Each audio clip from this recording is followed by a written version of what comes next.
Welcome back to Podcast Recovery, everyone. We're your hosts, David O. And Eric B. Today we are joined by our very special guest, Christina. How are you doing today? I'm great. Excited to be here. Awesome. So, where are you from, Christina? So I am originally from Cleveland, Ohio, but I always laugh. My husband's in the Navy, so we have lived all over. We met in San Diego. We lived in Florida. He's from Texas, so I always joke we've hit all the coasts. Nice. And I currently am going back between Cleveland and Virginia. All right. And when were you first introduced to recovery? Yeah. So I would say I've been drinking since I was for 10 years, but in the last year, I had tried, I use a mixture of things I'll talk about, but AA has been my primary mode to recovery, and I would say about a year ago. I'm sure this is pretty common, but I went in and out of the rooms, and I was still drinking, during that. But yeah, I was introduced, about a year ago. Awesome. And how long have you been sober? Yeah, so February 3rd, 2020. So I laugh, I'm like, all of my time sober has literally been in COVID, so that's very interesting. Yeah. That was one of the first things I thought about it. I was like, ooh, that'll be definitely an interesting thing to talk about for sure. But without further ado, we're going to turn it over to you to share your story with us, so take it away. Yeah, well, thanks, guys. I really appreciate being here. So that's a good transition just into my story. Is I'm really passionate, actually, about sharing my story, just because there's two things. I feel like a lot of people don't hear early stories in recovery. I feel like we hear a lot of people that have 8 years, 5 years, whatever. So I wanted to share the early on stages. And so I actually turned to blogging and Instagram to do that. Nice. And then the other part was I've seen a lot of people relapse and struggle with addiction during this time. So it is a really challenging time to get sober. So I try to share that. But I will take you back.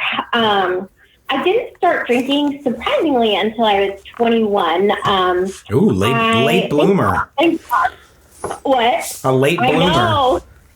I know. I've heard so many AA leads, and everyone's like, I started at 15, 14. And I'm like, oh my goodness. I mean, honestly, thank God that it wasn't in my family. I grew up in a pretty religious household. So, evangelical Christian, so it's pretty strict. And then I went to a Christian college, and I know this is going to sound nuts, but we really didn't drink. Here and there. But when I did drink, I blacked out. So I'm sure looking back, that's, a sign. But then I would say fast forward to I got a job right out of school, and then, happy hours would turn out till 2 or 3 a.m. type thing when everyone else had gone home. So I would say heavy drinking from 23 until I'm 31, so until this year. So the drinking really picked up when I moved to Florida. I went to live with my boyfriend, and who's now my husband. But Florida, we live in Jacksonville, and it's just a big drinking state. I mean, I guess everywhere's, big cities are drinking. But let me tell you, Florida, and you're on the beach. Yeah, it's just hot, right? So you're just kind of beer and drinks on the beach is what you do. So Florida's a weird state. When you usually hear just ridiculous news stories of just Florida man caught doing, and then whatever. Yeah, totally. And honestly, stereotypes exist for a reason, because it was a nut. It was just nuts. So my whole year was spent, honestly, in a blackout from Thursday to Sunday. Blackout. So, but here's the thing, there was two things going on with that. Like I said, my husband's in the Navy, huge drinking culture, huge. And then obviously Florida, so I guess 3 factors. And then just being young, right? I was 25. So you just put 3 together, and everyone around me was drinking. So I just never identified it, right? I was like, oh my God, well, they drink more than me, right? I can't be an alcoholic. So I just didn't think about it. So then I moved home. My husband went on a 9-month deployment. So I went home to Cleveland to live there, with my family during that time. And I just continued to drink. And it was bad. It was real bad. I was drinking. I was a weekend warrior, like they say. Yep. And maybe not drinking on, during the week, but yeah, blackouts on the weekend. And then driving drunk, doing the things we do when we're drunk. And so I would say I was 25, and I'm sure you seem open to everything, but my story kind of like goes hand in hand with mental health. Like I can't, it's just chicken before type thing. Yeah. But I was drinking, ended up in the hospital, not because of drinking, but I'm sure it definitely didn't help, but for an anxiety attack. And then I had suicidal ideation. So I was like, I need to go to the hospital. So I stayed there 3 days, got out, did a short stint of sobriety, probably, honestly, like a week. But, they said, under, no certain terms can you drink on your new medicine. But I didn't listen to that. Yeah. And so I kept drinking. And then I moved to Norfolk, Virginia, about 2 years after that, kept drinking. So I have bipolar and panic disorder. And I'm on medicine for what? it. Yeah, what was the second Bipolar thing? and what? Panic disorder, so like panic attacks. Oh, okay. Yeah. And so, so I obviously, like alcohol and drinking is like doing a lot of things, obviously messing with your brain chemistry, but like, I feel so stupid looking back. I was like, my medicine's not working, right? So I'd like go to the psychiatrist, up it, right? And then, but I'm drinking every day, so of course it's not fucking working. Really not rocket science. But anyway, so fast forward a little bit. Last year at this time, I just continuously drinking weekly. But I went to the hospital last summer again for a suicidal ideation, but again drinking a ton. And then this past January, I don't know about you guys, but I'm sure you have some funny stories and from your drinky days, you kind of have to laugh at some of it. But yeah, of course. What else are you going to do? Like, it is honestly, in hindsight, some of the shit's funny. Yeah.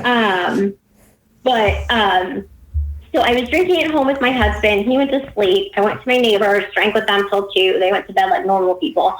I was in my slippers and a bathrobe and took my wine glass and just walked up and down my street. I'm hammered, like blacked out probably. Yeah. I remember some of it. I just knocked on people's doors at like 4 a.m. and was like, hi, are you up? And I just found someone that was up in his backyard.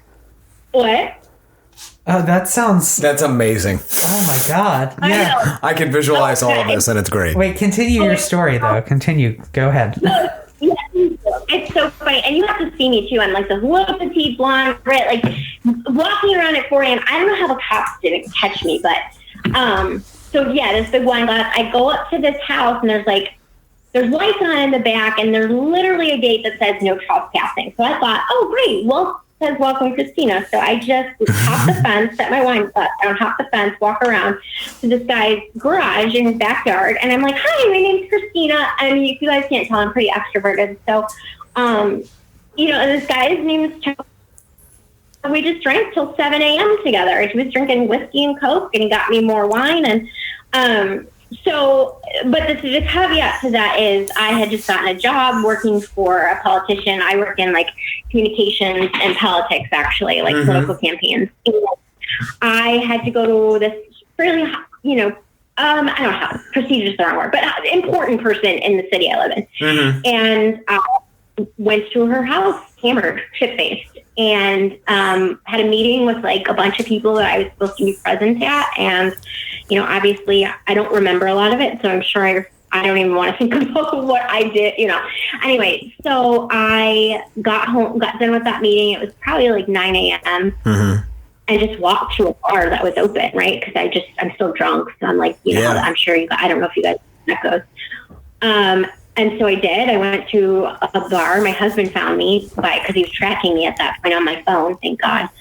Came in and was like, you have to come home. And so I came home for a few hours and had gotten that guy's number that I drank with the night before. And I was like, I'm going. Like, I'm going to go hang out with him. And, we got in this big fight and I left. And so I hung out with this guy again all night. His wife came home. She was a meth addict, almost took meth. Anyway, long story short, I did a binge of like 2 days drinking and I just came home and I was like, I've never done this before. Like I'm out of control. And so that was, my rock bottom moment. And my husband and I were like, for the sake of our marriage, like you need to get help. So, and he's open about this, but he was drinking too, and a lot, and both of us were playing off each other. So we were both, the best decision for us was I needed to go home. So I left Virginia and moved back to my hometown of Cleveland to live with my grandma, who has probably had like 2 drinks in her life. Great. Can't imagine that, but good for her. And so, of course, as addiction goes, I'm thinking, I'll move home and it'll be fine. And, I won't drink, the addiction goes with you basically. And so I kept drinking for about a month. I moved there in January of 2020 and kept drinking, continued to drive. And my family did an intervention, which back then I was super angry about, but they took my keys and my debit card. And it was good. Like I was at that point, right? Like I was sneaking out. I mean, it was bad. Like there was nothing for me. Like, I know it sounds dramatic. I needed it. I needed that help. And so anyway, so I got myself into treatment, like an outpatient program. And ironically enough, this is the day of my last drink. So I did an outpatient program that, that day we did an intake, right? Of like, just all the questions about my past, and it triggered me. So I went and did what I do best when I know how, my coping mechanism, and I drank. And my grandma found me, of course. And, cause they were tracking me on my phone, and I was at this, like a BJ's, like a Applebee's type restaurant. And I'm sitting there, by myself, and because I am a bar fly, I never really drank at home. I'm extrovert, like I said, so I go to the bar, but sitting there, and I have to tell you, this part's funny. I don't have a debit card, right, or keys, so I have to walk anywhere and everywhere. And so my grandma was taking me to AA pretty religiously, because I'm trying to go to AA as much as I can. And so I used to lie to her and say, like, hey, can I have a couple dollars for the AA donation basket? And I would take it and hoard the money. And so I literally bought like the shittiest Budweiser beers, like 2 or 3 beers, and with the dollars from AA that I was supposed to be giving to the donation basket. And and then I found that the guy down the bar was flirting with him. Not proud of it, but I was, what you do in addiction. And my grandma found me. He wasn't even super drunk. I would have been, but I was on drinks like 3 or 4. And, she's like, what are you doing? And the day after that, I entered treatment. So February 3rd is my sober date. So I went through treatment for about 6 weeks, outpatient, like 3 days a week. It was life-changing. And I was at that point where I needed that accountability. I used to sit in the class and think about going to drink, and, of course, and I'm sure that's pretty normal, but we had to take drug tests, like every day. And I swear that, that's the thing that really got me over the hump of the first month of sobriety. Was knowing that, because you could get kicked out of the program if you tested negative or positive. So that worked, right? And then since then, I've been going to AA, got a sponsor. Crazy enough, though, my first sponsor that I ever got relapsed after 10 years of sobriety in COVID. So I had to find that, which was hard, and scary. And so then I had to find another sponsor that I still have today, which I love. And I do all my meetings on Zoom, which is hard. I'm an extrovert, like I said, so it's I prefer being around people. But it's been a ride, and I think I mentioned this before, but I have used a combination of things to stay sober. I use I'm not sure if you've heard of Tempest by Holly Whitaker. Have you heard of her before? I don't believe so. It's called Tempest? Yeah, Tempest. She wrote a book really cool called Quit Like a Woman, and it's weird. It came out the month I got sober. And so basically it's an online sobriety school. you pay, like, there's certain levels you can pay. And so I took sobriety school for a month, and that was life-changing. And there's like a theme every week. So they go through anxiety and recovery plans, and, they like match you with like a counselor. So it was amazing. And then and now I'm part of something else called the Luckiest Club with Lauren McCowan. And it's just same thing. She does online recovery meetings. But I pay like $9 a month to be part of that. So I'm just kind of bringing all that up to say, like, I do the old school AA, but I've just really leaned into the online Instagram. And I've met all these people through Instagram. So nice. Kind of combining the old with the new. Yeah. And then here we are. All right. Is anything else, or is that it? Oh, that's kind of it. And I mean, well, right now, so I visit my husband. I will say I'm proud of myself. We went to our first, I did just come back from Washington State, the Cascade Mountains and Mount Rainier, and we went to a wedding for history buddies who got married, dual military, and it was a booze fest, like the whole weekend. Yeah. And, we both didn't drink, and I was so proud of myself. So that is a huge milestone because in 8 months, I have not been around a drop of alcohol. So I was worried, but I did great. So awesome. Yeah. All right. We definitely have some questions for you. And I'm going to go ahead and start, Eric. First question is your husband staying sober as well? Yeah, he is. He has a sober date of a month behind me. Awesome. So, all right. I know. I'm so blessed. It's one of those, like, he doesn't identify as an alcoholic, and honestly, I don't really care about labels. For me, it's interesting. I think I've heard you guys talk about this, but for me, it worked for me because I feel like I was diagnosed with a mental illness. For me, it was like freedom. Like, okay, this is a disease. It's treatable. And that's kind of how I look at, like, substance abuse disorder, alcoholism, or whatever you want to call it. It's like, okay, I'm not broken. This is an actual disease. But anyway, yeah, he doesn't identify that way, but he's sober. He doesn't use AA, but I don't care. I'm like, whatever. Everyone's path to recovery is different, and I would never tell anyone different. So, but we're sober together, so I'm very grateful. Awesome. Yeah, so like I had a follow-up question. So how has recovery worked with both of you being in early recovery, and what are like some of the benefits and strengths that have really come from that to really help both of you and really like springboard both of you in your like sobriety and in your recovery? Yeah, great question.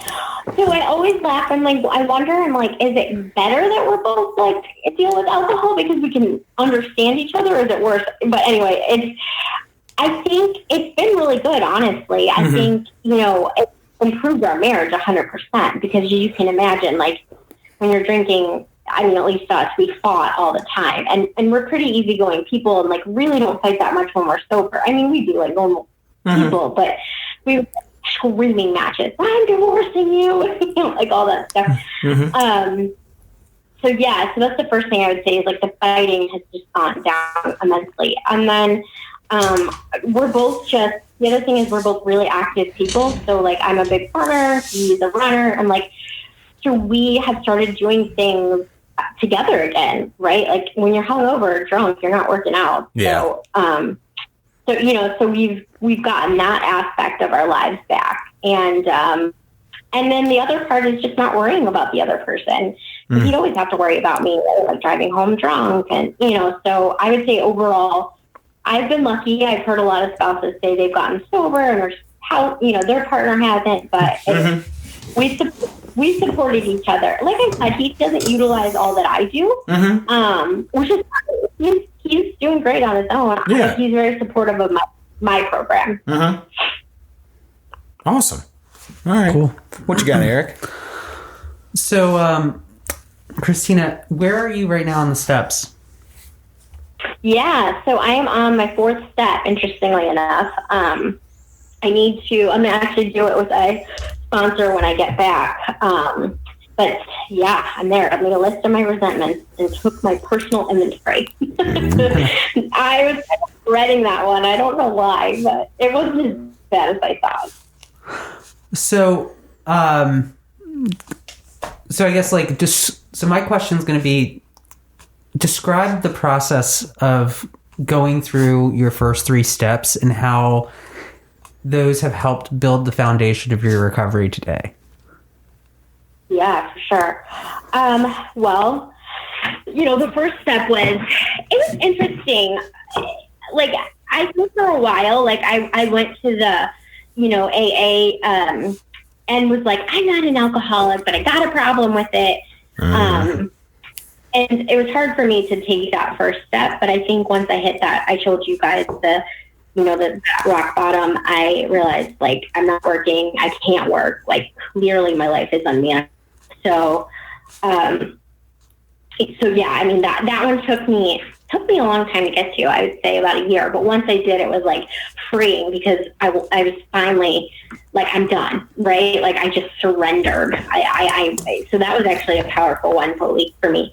2, came to believe in a power greater than myself or ourselves.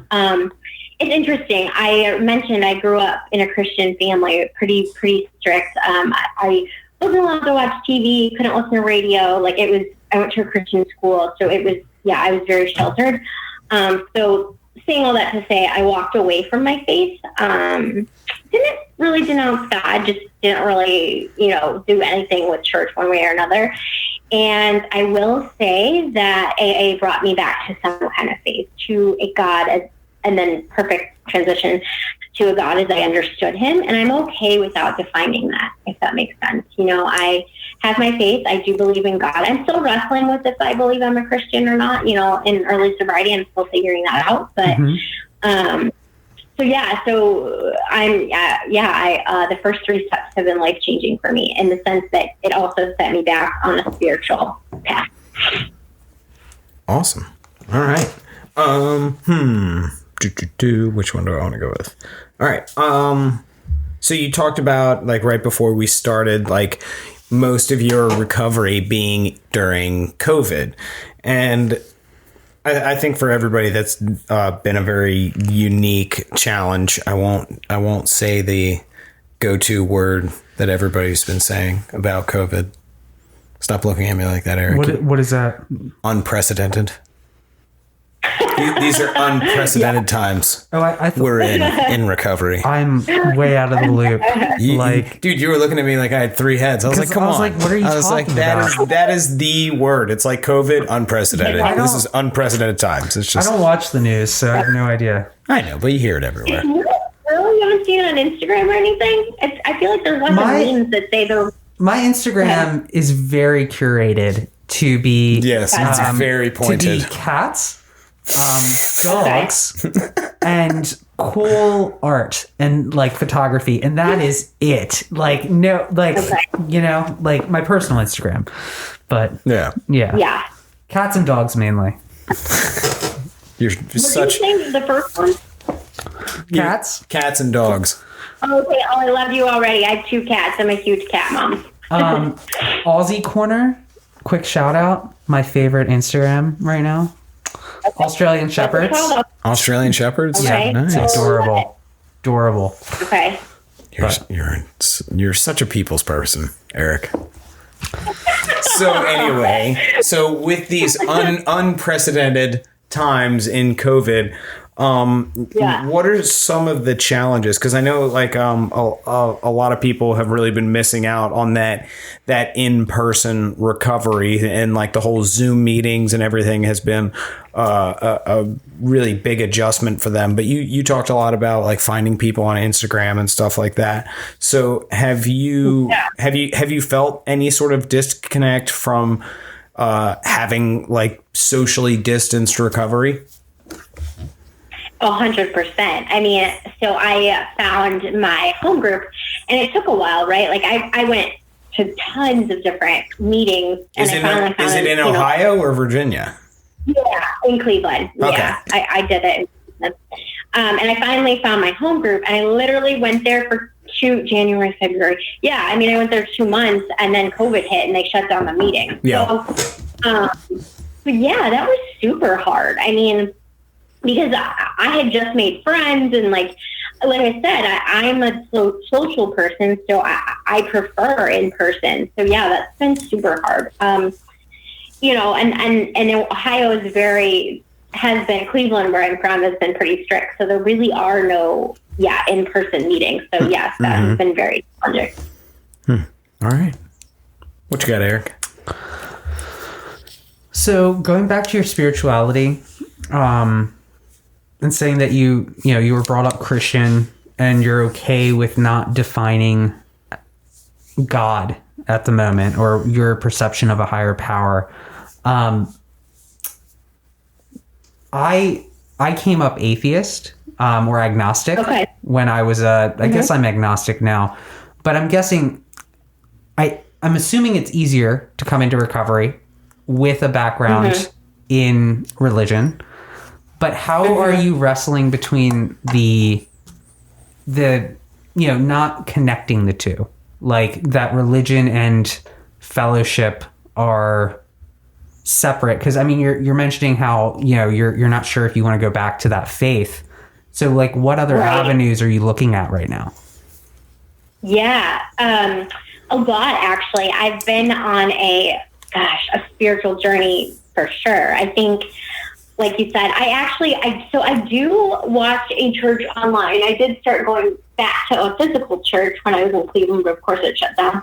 And it was Christian, but then I've also in recovery, and I'm sure you've heard this. I think even your last guest mentioned it, but I've really tapped into Buddhism. I just started reading a lot of Thich Nhat Hanh and like Pema Chodron, and that has just been life-changing for me. So I would say it's been multifaceted. I've looked a little into Hinduism, so I kind of am just like combining it all, making my own journey, and I'm loving discovering different things, right? And I'm really loving the freedom from the strict Christian path that I was raised on to look at other faiths.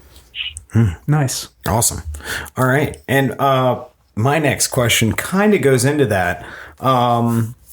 So I kind of have my own personal, totally unsubstantiated theory about people who, don't look at me like that, Eric. People who grow up in, I don't know, sheltered or strict households or very religious households tend, at least in like the recovery community, have a connection between that and their using. So kind of like when you're that like sheltered for so long, the pendulum kind of swings the opposite way, and you're kind of experiencing all these things that you weren't able to experience before. You know what I mean?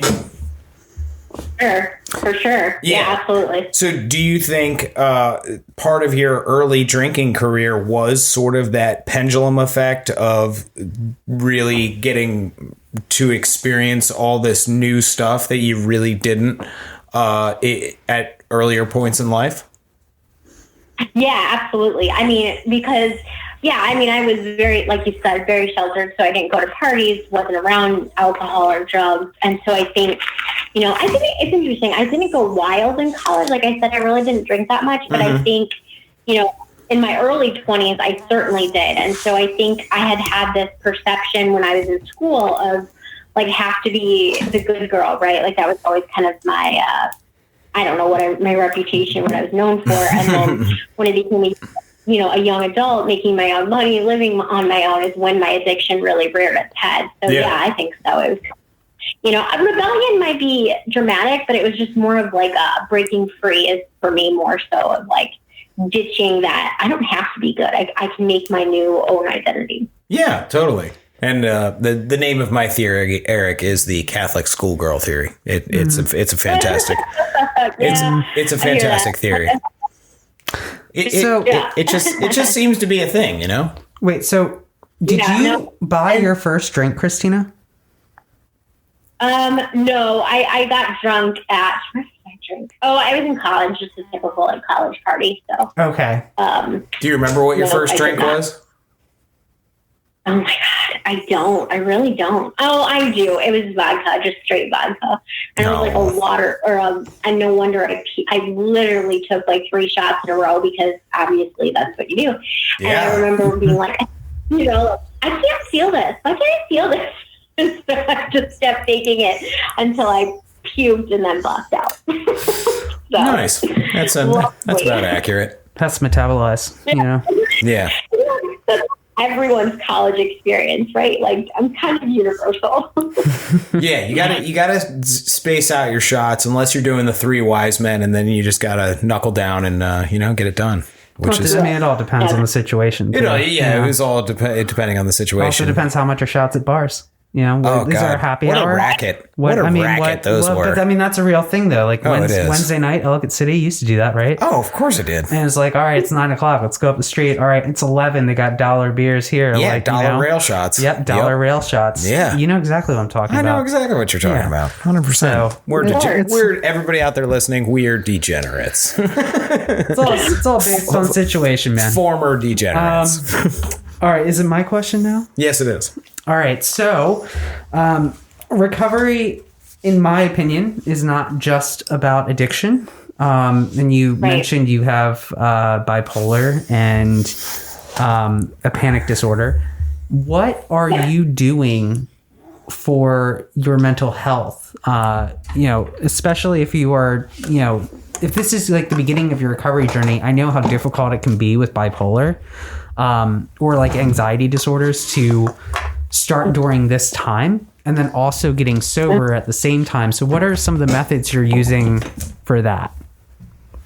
Yeah. Oh, so good. I love sharing about this. I mean, the number one, I'll list a few, but I mean, I'm on medicine and I love talking about it because I feel like there's still, even though we've come a long way with stigma, there's still stigma. So yeah, I go to a psychiatrist regularly. I have a therapist I talk to twice a month, even though I would like to talk to her weekly, but she's like, we're getting codependent. So we need to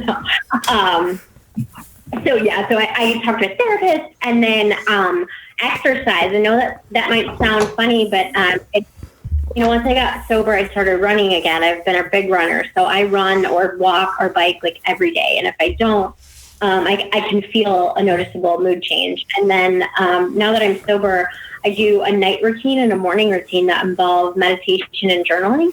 And then read. I'm a voracious reader, so I love I'm reading a book on rewiring your brain, nice. Like using neural systems. Yeah, so because I also should say I plan to go back to school to become a therapist because of all my experience. So yeah, I mean, I'm constantly all the things I just stated, and then a big one is reading. I'm actually just genuinely interested in mental health. One, because it impacts me, but two, I like it. I like psychology. So a lot of things. And meetings, calling my sponsor every day. That's a big one. That helps a lot, actually. Oh, yeah. You had to say that. If the sponsor heard you, you'd be kicked out. It'd be no good. You'd be you had to say the party line for sure. I know. I'm a good. I was raised in the I know what I gotta say, right? I know I gotta. Yeah. Of course, yeah. And anybody out there listening, we're totally kidding. If you don't mention your sponsor, you're not going to get kicked out of anything. Right. It's tongue in cheek. So that was good. Right. My mind totally went on a tangent. I was listening to you, but when Eric said dollar rail shots and you said you saved up your dollar money for the AA meeting and you were drinking Budweiser, I was like, why weren't you doing dollar shots? What are you doing? I was like, yeah, I mean, I'm not proud of it, but this is actually another, I'm trying to mention this, but I always say so I go to happy hours, right? And normal people would shut down or leave at 6, well, or probably 7 or 8. Mm-hmm. I would just be getting started. I would literally hold the glass of wine, keep it together, right? And then I'd find the random ass person that wanted to stay late and go out till 2 or 3, and then find the shithole bar that was open till 7 a.m., which they do exist. I found a couple of those. But anyway, I looked around and I was like, yeah, I'm 31. Everyone's home with a husband or kids, and I'm continuing the party. This is not good. Yeah. So. Oh, totally. But along those lines, with you technically taking AA money to go drink with, how have you're not there yet, but do you think that that will be a part of your amends process? And how would you potentially go about that? Wow, that's really powerful. Like you said, I'm not on that step, but I don't know if this is normal, but I definitely have a list already of who I want to make amends to. And now, thank you. I got to add that. I'm kidding. But no, I didn't even think about it. I mean, the first one would definitely be to my grandma because she was giving me the money. Yeah, for sure. And then honestly, my home group, I think, I don't know how I'll go about that. I may just tell my sponsor, type thing. But I mean, I probably do owe an amends to them or just the group as a whole, for sure. Because that's, of course it wasn't like hundreds of dollars, but it was money that was supposed to go to a great organization that I just literally used it for the worst thing you could. But, that's a good question.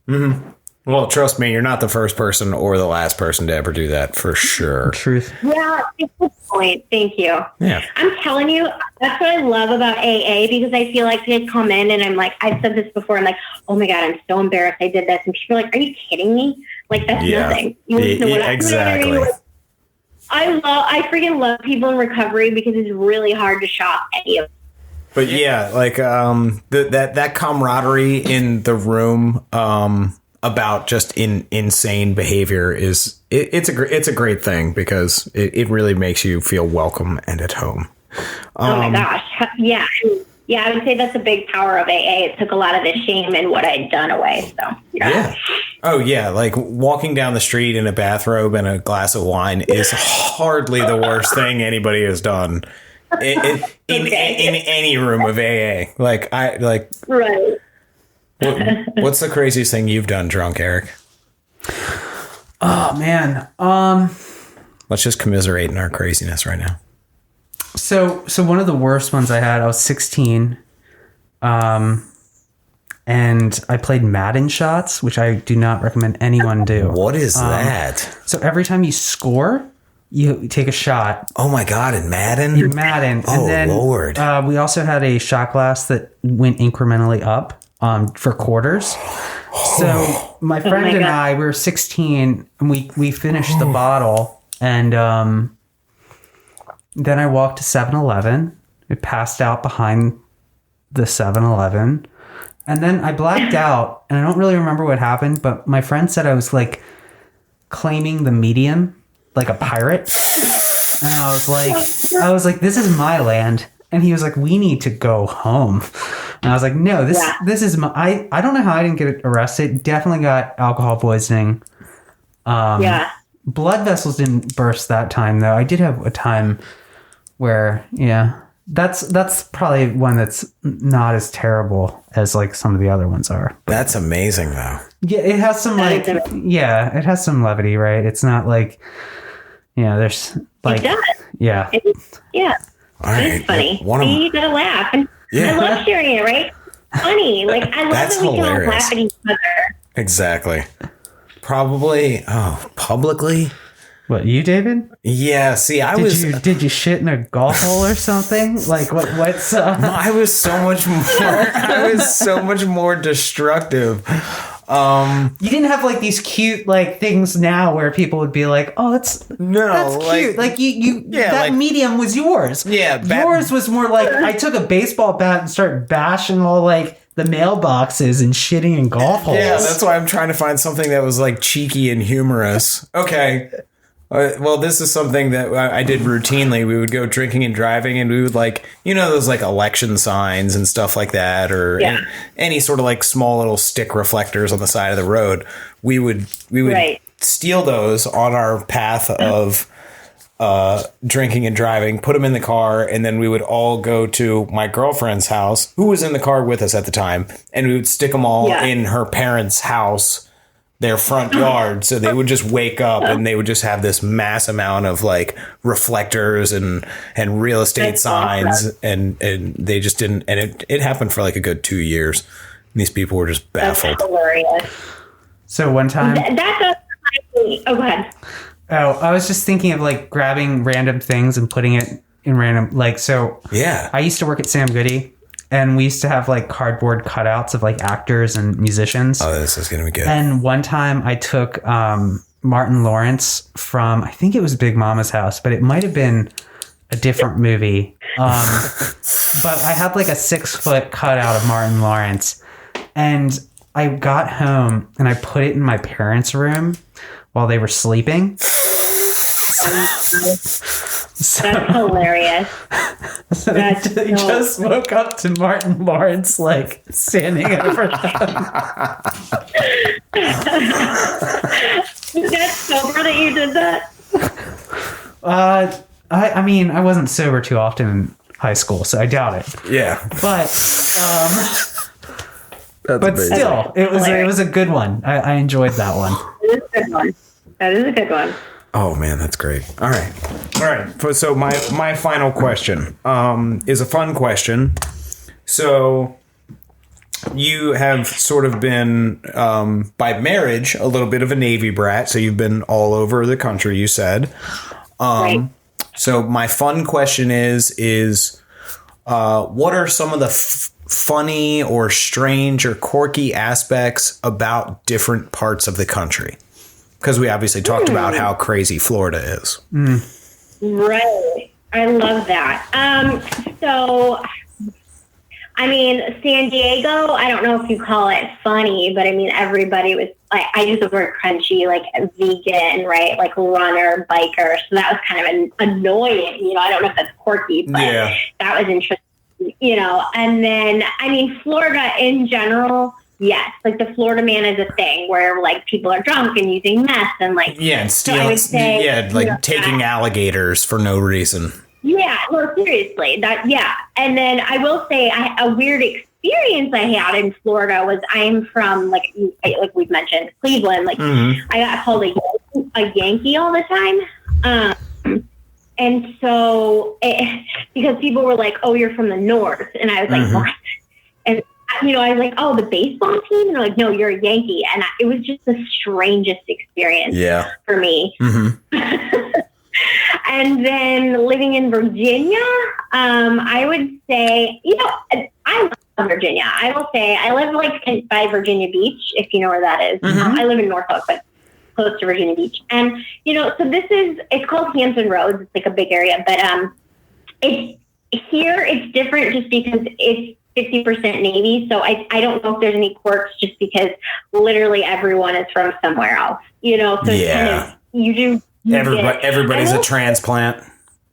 Yeah, exactly. So it's kind of like, I've met, like, my husband's from Texas, right? So it's like, I'm from, like, it's just all of our friends are from all over the place. I will say living in Ohio, being from Ohio, something I always find funny is like, when it's like, it's probably like hits 30 degrees, you know, after winter, men, for some reason, I don't know what the hell this is like, basketball shorts and like hoodies, and they're finally like, it's like nice outside. 100%. It's a thing for males, and it is very much a thing. I have a lot of family out in Ohio. They live in Cincinnati. A couple of them live in like the Athens area. But yeah, as soon as it gets like what is really cold to us in Maryland, like 30 degrees, they're wearing their basketball shorts and hoodies, and sometimes even their slide flip flops with with socks, and it's just like what is wrong with you? Yeah, you're crazy. Yeah, that is definitely a thing that I always find funny. Actually, and then on that note, Virginia is very interesting. So, you know, being from Ohio and Cleveland, I'm by the lake, so I'm used to lake effect snow, which is legitimately like 4 or 5 feet snow. Oh yeah. So like snow is nothing to me growing up there my whole life, and I moved to Virginia, and I've been here like 4 years, and the first 2 years we got snow. I would consider normal snow, like maybe like 2 inches, and the whole city shut down. Oh like, yeah, they freak out. Yeah, we freak out on the East Coast. Oh yeah, nobody can drive, right? So like you'll see people like flipped over on the side of the road, or like they'll ride your ass, you know, and you're like, okay, it is literally pure ice because there's no fucking salt around here. Like, stop, chill. You know, so anyway, people can't drive. The whole city shuts down. All the sidewalks are literally pure ice. They use sand, which seems so stupid to me, but okay. Like sand, I don't know if that melts it. I don't really know. But yeah, they use sand on the sidewalks. And so, and they don't have, what do you call it? The things that remove snow. I can't think. Snow like plows? a big, on the, thank you. They use, like tractor trucks with or you'll see people with literal citizens with big trucks. Is that not what you use in Ohio? I mean, we do, but the city does it. You know what I mean? Yeah. Like they'll be doing highways or city streets. I'm used to the city. They're out at 6 a.m. salting because they know it's happening. Well, Virginia, they wait until it dumps on you, and then everyone we had a Jeep, a couple of years ago, and my husband was literally going around pulling people out of their cars, pulling them out with I don't know what you call them, but kind of rope that he would attach to the back of not rope, with a strap. And tow straps. Yeah, exactly. And he made $200 doing that because people were so nice. Here, thank you so much. Yeah. So anyway, yeah, that's what's quirky or weird for me about Virginia. Awesome. Perfect. So real quick before we shut this down, you're from Cleveland. Are we going to go there? We're going to go there. Okay. Are you a Browns fan? Oh, yeah. I mean, everyone asks me that. You kind of have to be. So I am by proxy, and that's just because I live there and it's a religion. It's weird. It's really weird. And so I am. I have to admit, I really don't follow sports that much, but living with my grandma, she's the funniest. She's 80 years old and screams at the TV. Like a drunk old man at a game, screams. Yeah. So I kind of watched it because of her, but yeah, I am. You kind of have to. It's hard to explain. It's like a cult thing. It is. It has to be because it's you're not getting much reward from it. I'm sorry, that was total Baltimore shade. I apologize. Oh, you're fine. No, you're fine. I'm just funny. Speaking of drinking, I think part of it. I do have good memories. So you would sit right, I've done football games before, and I don't have money, so I'd always get the shitty seats. Yeah. And it smells you're freezing your ass off, and so you just get drunk. That's all you do with it. Yeah. Everybody's hammered at the games. That sounds like a Cleveland Browns fan for sure. Yeah. Yeah. For all our Cleveland Brown fans out there listening, we apologize. We don't mean to throw shade at you, but we are Ravens fans on this podcast. So if okay. It's fair. We're used to it. Yeah. All right. You have a final question, Eric? No, that was my final question. That was it? Mm-hmm. Do we have any Instagram or Twitter question? No, not this week. All right. Well, we would like to thank our guest, Christina, for joining us this evening. Woo! Yay! And Christina, where can our listeners find you? Yeah, so I'm on Instagram at C, and then my last name, Kimbrough. It's kind of long. It's K-I, M as in man, C as in boy, R-O-U-G-H, and just the number 1. And then I have a website, just my first name, Christina, with a C-H, Kimbrough.com. Cool. Awesome. All right. Well, here at Podcast Recovery, we are aiming to expand the scope of support for recovering addicts. Accessibility and convenience of helpful services is paramount to combating addiction. We work to bring the message of recovery to every addict, wherever and whenever it is needed. We believe that a powerful voice of recovery should be obtainable, practical, and at the touch of a button. Every addict deserves to hear a message of hope, and Podcast Recovery is here to provide it. All right, everybody, I'm going to turn it over to Eric with our media statement. What have you got? Well, let's see if I can do this the same way I did it last time. Oh.